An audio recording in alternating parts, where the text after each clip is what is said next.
कभी कभी अचानक ही मन उदास हो जाता है, मन में बुरे बुरे विचार आने लगते हैं तो मन विचलित हो जाता है। कोई कारण भी समझ नहीं आता, बस ऐसे ही अचानक ही हार्ट सिंक करने लगता है। समझ ही नहीं आता ऐसे में किया क्या जाए। ये प्रश्न पूछा है बिंदु गुप्ता ने नागपुर से। हेलो एवरीवन, मैं सुमिता श्रीतारा स्कूल ऑफ वेलबींग से। बिंदु के इस प्रश्न का उत्तर देने के लिए मेरे साथ हैं श्रीतारा की फाउंडर और relationship expert Shanti Pava, retired associate professor Delhi university. Over to Shanti ma'am. हाँ सुमिता, देखो तुम ऐसे ही उदास या अशांत नहीं हो जाते। तुम्हारी अशांति या उदासी के पीछे कोई ना कोई कारण होता है। जैसे कि जीवन के संबंध में, रिश्तों के संबंध में, दूसरों के व्यवहार के संबंध में विचार चलते हैं। दिमाग में बातें गोल गोल घूमती हैं जो तुम्हें उदास कर देती हैं। फॉर एग्जाम्पल, हस्बैंड ने, बेटे ने या बहू ने या किसी और ने कुछ कह दिया तो मन खराब हो जाता है। इवन हाउस हेल्प ने आगे से उल्टा जवाब दे दिया, उससे भी मूड खराब हो जाता है। और मैंने देखा है कि कई बार अपने बारे में भी विचार चलते हैं कि क्यों मैं अपने मन की नहीं कर पाई, या क्यों मैं सामने वाले की बातों से हर्ट होती रही, मुझे क्यों जवाब नहीं सूझा, और अगर सूझा तो बोल क्यों नहीं पाई। हाँ, ये भी होता है। मन में तो ये बातें या इनमें से कोई बात या फिर इसी तरह की कोई और बात होती है, पर कह ये दिया जाता है कि मैं तो बड़ा परेशान हूँ, बड़ी टेंशन में हूँ, क्या जिंदगी है ये। और मन में समस्याओं का घालमेल सा बना रहता है। जैसे कि कभी लगता है थोड़ा कमर में दर्द है, फिर लगने लगता है कि बच्चे भी सुन ही नहीं रहे, फिर महसूस होता है कि असल में गलती तो अपनी ही है। लगता ये भी है कि कोई भी अपनी जिम्मेवारी ले ही नहीं रहा, बस मैं ही सारी जिम्मेवारी अपने ऊपर लेती रहूं। फिर मन में बाहर की बातें कि किसी पड़ोसी ने क्या कर दिया, या फिर ध्यान सरकार की तरफ चला जाता है कि सरकार तो ये बहुत ही गलत कर रही है। क्या ऐसा ही नहीं होता सुनीता? हाँ, होता तो ऐसा ही है। मन में समस्याओं का घालमेल सा बन जाता है, और जब हम अपनी समस्याओं के बारे में अपने घर के लोगों से बात करना चाहते हैं, बच्चों से या हस्बैंड से, तो हम कर नहीं पाते। समस्याओं से अंदर ही अंदर जूझते रहते हैं और हल कहीं दिखता नहीं। फिर हम बाहर किसी से जो हमें कुछ अपना सा लगता है उससे बात करना चाहते हैं तो लगता है कि घर की बात को बाहर करना तो सही नहीं है। तो ऐसे में क्या किया जाए। असल में हमें बचपन से ही सिखाया जाता है कि घर की बात बाहर नहीं करनी चाहिए। इसलिए हम खुद को ही कहते हैं कि ये तो ऐसे ही चलेगा, छोड़ो इन बातों को, चुप ही रहो तो अच्छा है। यानी हमें उन समस्याओं को स्वीकार करके जीने की समझ दे दी जाती है, और हम समस्याओं के साथ जीने को ही जीवन का ढंग मानकर जीते रहते हैं। घर में क्या होता है कि दादाजी ने बच्चे को कुछ कह दिया तो बच्चा सुनता नहीं, उल्टा जवाब देता है। तो तुम बच्चे से कहते हो कि दादाजी जो भी कह रहे हैं सुन लिया करो चुपचाप, क्योंकि वो बड़े हैं। और बच्चा तुम्हारी बात भी नहीं सुनता, तुम्हें ही उल्टा जवाब दे देता है। तो तुम्हें तकलीफ होती है।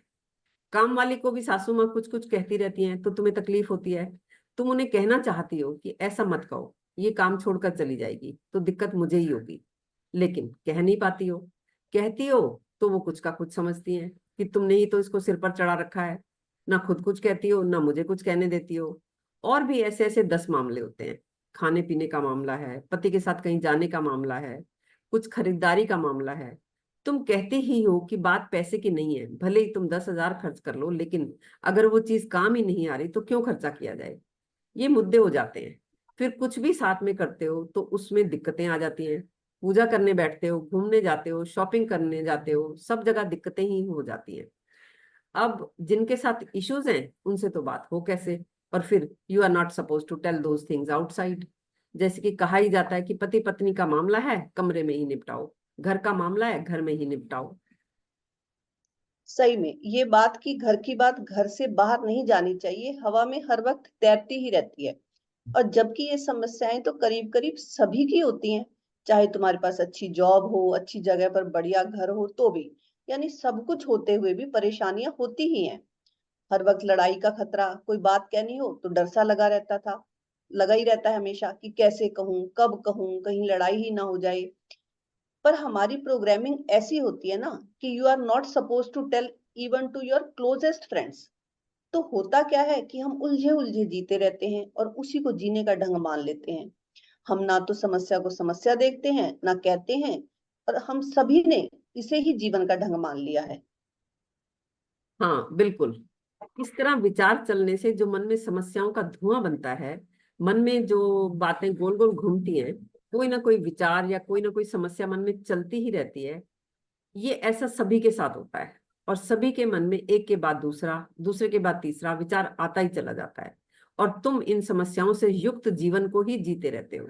जबकि जरूरत इस बात की थी कि समस्या युक्त जीवन को स्वीकार करने की बजाय समस्या मुक्त जीवन की तरफ जाने की कोशिश की जाए, और इसके लिए जरूरत है समस्याओं के समाधान की। तो आपके अनुसार समस्याओं के समाधान की शुरुआत कहाँ से होनी चाहिए? देखो, सबसे पहले तो तुम्हें अपनी समस्याओं को स्वीकार करना होगा और अपनी समस्याओं को साफ साफ देखना होगा। समस्याओं का होना बहुत ही नॉर्मल बात है। धरती पर कोई ऐसा व्यक्ति शायद ही मिले जिसे कभी कोई समस्या ना हो। तुम अपनी समस्याओं को खोलकर देखने और खुलकर कहने की बजाय उन्हें ढकते हो। तुम्हारे सारे प्रश्न कहने का ढंग अपनी समस्या को बचाने का ढंग है। कोई भी सीधी सीधी बात बताता ही नहीं है। जैसे कि अगर किसी की अपने माँ बाप से या बीवी से लड़ाई हो गई और वो इससे परेशान हो गया, तो वो यही बात सीधे सीधे बताने के बजाय कहेगा कि मैं तो बहुत परेशान हूं, ऐसे लगता है कि जीना भी कोई जीना है। या बातों को घुमा फिरा कर कहेगा कि हमारे विचार नहीं मिलते, या कहेगा कि यार घर में बड़ी टेंशन चल रही है। सीधी बात नहीं कहता कि मेरी अपने बाप से या माँ से या घरवाली से लड़ाई है और मैं बहुत परेशान हूँ, मैं करूँ क्या। ये है सीधी समस्या की बात। या फिर मान लो कोई पति अपनी पत्नी को पीटता है, तो वो कहती है कि यार घर में बहुत प्रॉब्लम्स हैं, बहुत डिफरेंसेस हैं आपस में, कहीं आने जाने नहीं देते, खर्चे की भी दिक्कत है, बहुत डिफरेंसेस हैं। वो सीधी बात कहती ही नहीं कि मुझे वो पीटता है, पैसे नहीं देता खर्चे के लिए, और मेरे आने जाने पर भी रोक है। अगर वो खुलकर कहे तो एक एक समस्या पर सीधी सीधी बात की जा सकती है। यानी सबसे पहले अपनी समस्या को शब्दों में बताना होगा। मैं आपकी बात से रिलेट कर सकती हूँ। अगर आप परेशान हैं, आप उदास हैं, तो आप ना तो सोचते हैं ना ही बताते हैं कि इस उदासी के पीछे कौन सा विचार है, क्योंकि ये कहना आसान है कि पता नहीं क्यों आज मन उदास है। अगर हम अपनी परेशानियों को सीधा क्लैरिटी से देखने लगेंगे तो हम सदा के लिए समस्याओं को क्लैरिटी से कहने के योग्य हो जाएंगे। फिर हमारे दिमाग में समस्याओं का घालमेल नहीं होगा। फिर तुम ये नहीं कहोगे कि मैं परेशान हूं, या मैं डिप्रेशन में हूं, या मेरा मन अशांत है। तुम सीधे सीधे समस्या पर फोकस करोगे। जैसे तुम डॉक्टर के पास जाकर ये नहीं कहते कि मैं अनफिट हूं और मुझे ठीक करके हेल्दी बना दो। तुम उसे बताते हो कि मेरे सिर में दर्द है, या कमर में दर्द है, या फिर मेरे पैर में प्रॉब्लम है। और देखो, अशांत होना या विचलित होना ही तो इंडिकेशन है कि कहीं कुछ तो ऐसा हो सकता है जो हम नहीं जानते, जो जाना जा सकता है। हर मन की एक समझ है कि जरा सी भी बात अपने ढंग से ना हो तो मन अस्वीकार करता है, और अस्वीकृति किसी को भी अच्छी नहीं लगती। इसलिए तो घरों में पति पत्नी के झगड़े कभी मिटते नहीं है। कितनी बार मन करता है कि दफा करो, मैंने तो आजकल कहना ही बंद कर दिया है। कौन ऐसा पति या पत्नी है जो ऐसा नहीं सोचती। बच्चे भी यही कहते हैं कि मम्मी पापा तो ऐसे ही करते रहते हैं, मैंने तो सोचना ही छोड़ दिया है, मैंने तो कहना ही छोड़ दिया है। पर मन स्वीकार नहीं करता। हर मन उतनी ही बात स्वीकार करता है जो उस मन के दायरे में होती है। हाँ, क्षण भर को कोई बात किसी को ठीक लग सकती है, पर दिमाग में टिकती नहीं है बातें। हाँ, हमारे दिमाग की ये नेचर है कि कोई बात सही लग सकती है, क्षण भर के लिए ये भी लग सकता है कि बात समझ में आ गई, पर वो दिमाग में टिकती नहीं। इसे ही तो शमशान वैराग्य कहा गया है। ये हम सभी का एक्सपीरियंस है कि कोई भी दो व्यक्ति शमशान घाट पर किसी यंग डेथ पर जब मिलते हैं, आपस में ये बात करते हैं कि देखो हम कैसे छोटी छोटी बातों के लिए झगड़ते रहते हैं। अंत तो इंसान का यही है, कुछ साथ तो जाना नहीं है। दूसरा कहता है हाँ बात तो बिल्कुल ठीक है। और दोनों ही उस वक्त वही कह रहे होते हैं जो वो सच में दिल से महसूस कर रहे होते हैं। लेकिन वो दोनों ही नहीं जानते कि ये शमशान वैराग्य है। जैसे ही वो शमशान घाट से बाहर निकले, वो बातें भी दिमाग से निकल गई। असल में बेसिक बात तो ये है कि बातें ऐसे जीवन में उतरती नहीं है, स्वीकार होती नहीं है। वो बस क्षणिक स्वीकृति ही होती है। उसे स्वीकार होना कह नहीं सकते।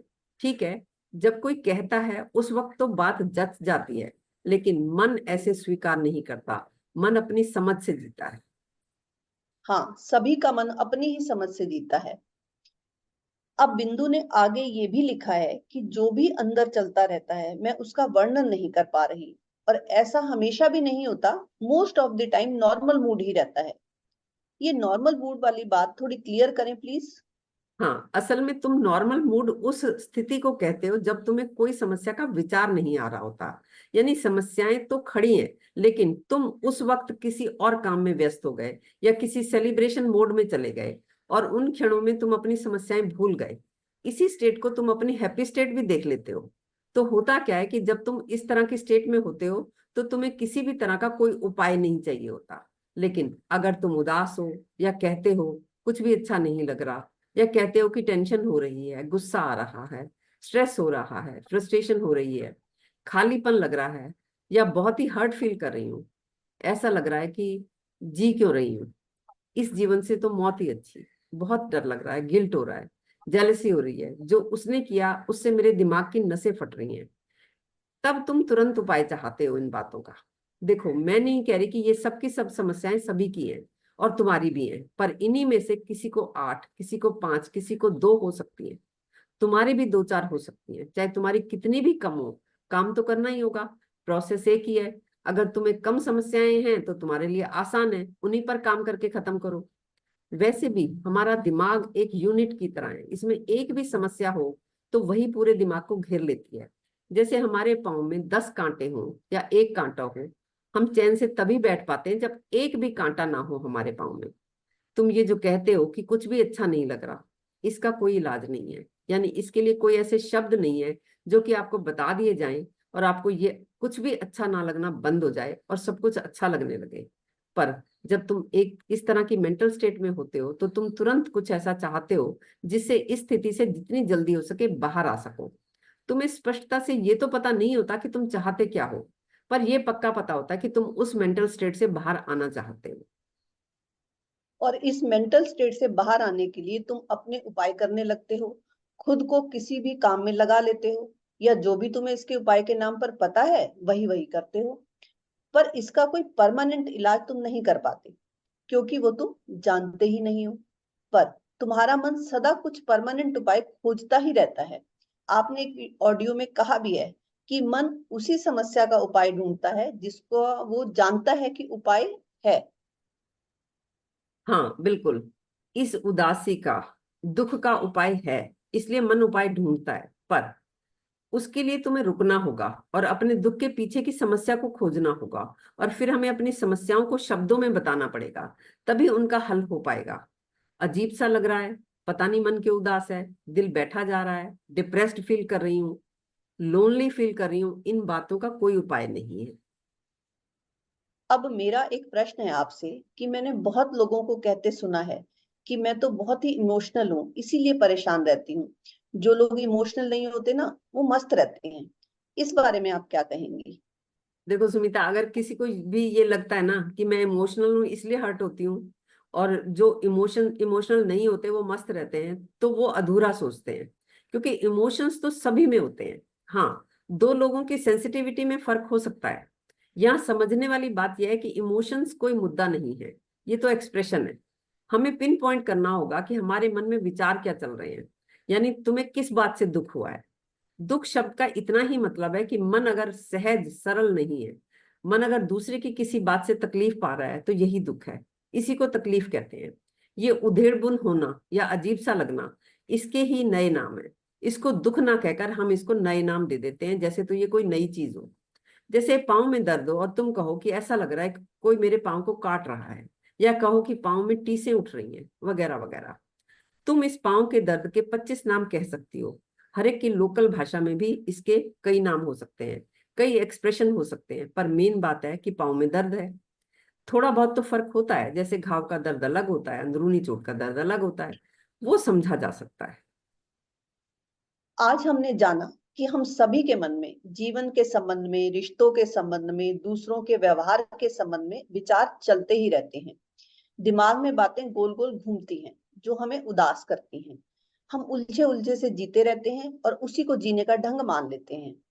हम ना तो समस्या को समस्या देखते हैं, ना ही किसी को कहते हैं, ना ही पूछते हैं।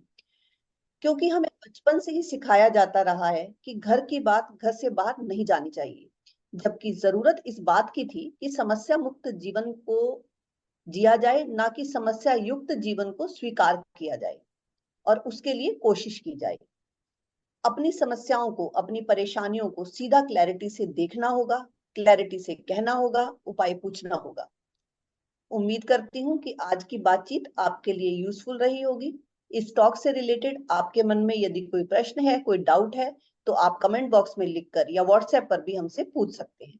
हम आपके डाउट्स को क्लियर करने के लिए 1-to-1 सेशंस भी लेते हैं। अगर आप पर्सनल सेशन लेना चाहते हैं तो हमें स्क्रीन पर चल रहे नंबर पर अप्रोच कर सकते हैं। थैंक यू सो मच हमें अंत तक सुनने के लिए।